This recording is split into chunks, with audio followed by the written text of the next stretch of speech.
How to post story on Instagram from Android. Hello everyone, welcome to this channel. I'm Emily and I'm here to help you out today. So without any delay, let's get started. Now first of all, launch the Instagram application on your device over here and make sure you're logged into your account. Next, tap on the Your Story option at the top left corner of the screen. As you do that, you can simply click a picture by tapping on this camera icon, or you can just tap on the gallery icon and click get a picture from your gallery. I'm going to click a picture from my camera itself, so it's a random picture.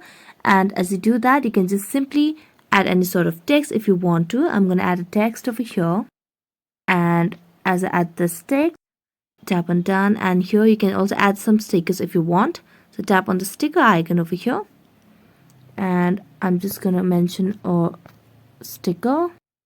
So let me just add any of these ones. And then you can add music as well if you'd want to. Then as you do that, you can now just tap on your stories and you can post your story on Instagram. So that's it. Thank you so much for watching this video. See you next time.